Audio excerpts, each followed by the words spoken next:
In the name of Allah, most gracious and ever merciful. बिस्मिल्लाहिर्रहमानिर्रहीम। आज की इस वीडियो में जो मैं आपको बताना चाहता हूँ वो इससे मुतल्लिक़ है कि हकीकी अखलाक क्या होते हैं और इन अखलाक को कैसे अपने अंदर पैदा किया जा सकता है और अखलाक फ़ाज़िला को कैसे हम हासिल कर सकते हैं। तो हकीकी हक़ाइक़ से मुतल्लिक़ आज मेरी ये गुफ्तगू है। अब वो शख्स, वो इंसान जिसकी ज़िंदगी जज्बात की हालत में दीवानों की तरह और हैवानों की तरह और बच्चों की तरह अगर बसर हो रही है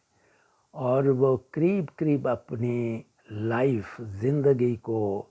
वो वैश्यों की तरह गुजार रहा है, तो हम अखलाक, हकीकी अखलाक को उससे मंसूब नहीं कर सकते। लेकिन ये जानना चाहिए कि हकीकी अखलाक का ज़माना कौन सा है। अखलाक अच्छा या बद अखलाक का ज़माना उस वक्त शुरू होता है जब उस इंसान को खुदा ताला की अक्ल खुदादाद नसीब होती है और वो उसके ज़रिए से बदी और नेकी के दरमियान में वो फ़र्क कर सकता है, या दो बदियों या दो नेकियों के दरमियान में वो फ़र्क करने के काबिल हो जाए। फिर अच्छी राह को अगर वो तर्क करता है तो वो अपने दिल में एक हसरत महसूस करता है, और अगर बुरा काम उससे सरजद हो जाए या मुर्तकब हो जाए तो अपने ताईं वो पशेमान देखता है। ये इंसान की ज़िंदगी का दूसरा ज़माना होता है, यानी बचपन के बाद जवानी का दूसरा ज़माना होता है, जिसको खुदा ने अपने कलाम में नफ्स लवामा के नाम से ताबीर किया है।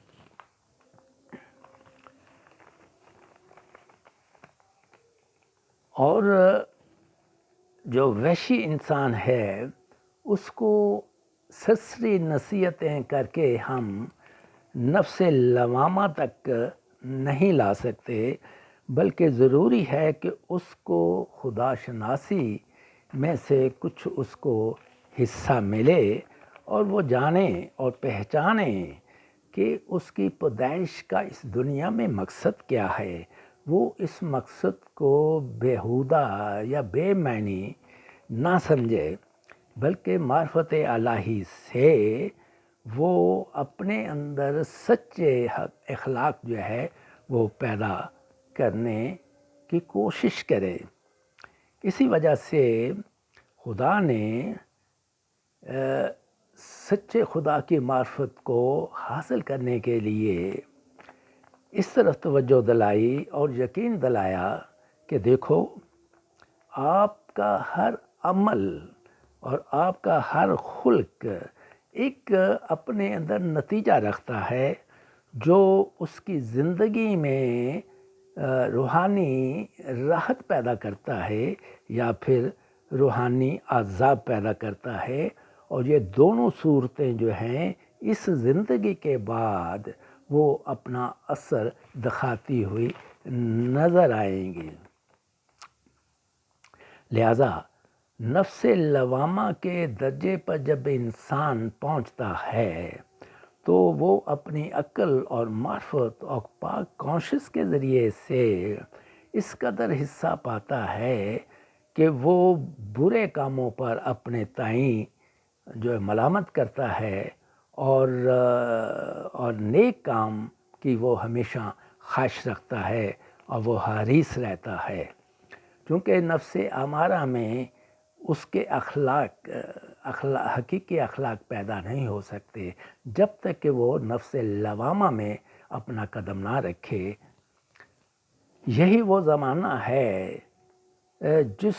میں انسان یعنی نفس لوامہ کی حالت میں آ کر وہ اخلاق فاضلہ کو حاصل کرتا ہے، اور پھر اس سے اگلی جو اس کی ترقی ہوتی ہے یا کوشش ہوتی ہے، جستجو ہوتی ہے، وہ پھر نفس روحانی نفس کی طرف وہ بڑھتا ہے، اس کو نفس مطمئنہ کہتے ہیں۔ تو اس کی پہلی سیڑھی کو پھر وہ اس پر پہنچنے کی کوشش کرتا ہے، جب پہنچ جاتا ہے تو یہ نفس لوامہ جو ہے یہی حقیقی اخلاق جو ہے وہ پیدا کرتا ہے، اس لیے کہ اس کے اندر انسان کے اندر کمزوری بھی ہوتی ہے، وہ گرتا ہے، ٹھوکر کھاتا ہے اور پھر وہ کھڑا ہو جاتا ہے، یعنی ایک ایسے کمزور بچے کی طرح ہوتا ہے جو کھڑے ہونے کی کوشش کرتا ہے لیکن گر جاتا ہے، لیکن پھر کوشش کرتا ہے، پھر گر جاتا ہے، پھر کوشش کرتا ہے، حتیٰ کہ اس کی کوشش کامیاب ہو جاتی ہے اور وہ کھڑا ہو جاتا ہے، اس کے اندر طاقت آ جاتی ہے۔ اگر اس کے والدین اس کی طرف دیکھ رہے ہیں تو وہ بڑے خوش ہوتے ہیں جب ان کا بچہ کھڑا ہو جاتا ہے۔ جب وہ گرتا ہے تو اس صورت میں اس کی آنکھیں نیچی ہوتی ہیں، وہ پشیمان ہوتا ہے، لیکن جب وہ کھڑا ہو جاتا ہے تو وہ آنکھوں میں آنکھیں ڈال کر دیکھنے والوں کی آنکھوں میں آنکھیں ڈال کر دیکھتا ہے، اور اس کے چہرے پہ ایک سرخی چھا جاتی ہے اور وہ ایک پیغام دیتی ہے کہ دیکھو اب میں ایک ایسی طاقت حاصل کر رہی ہے جس کے اندر اس کے حقیقی اخلاق پیدا ہونے شروع ہو جائیں گے۔ تو اب میں اپنی بات کو ختم کرتا ہوں اور امید رکھتا ہوں کہ آپ میری ان باتوں سے جو حقیقی اخلاق ہیں اس کا نتیجہ ضرور حاصل کریں گے اور عمل کرنے کی بھی کوشش کریں گے۔ آپ کا بہت بہت شکریہ۔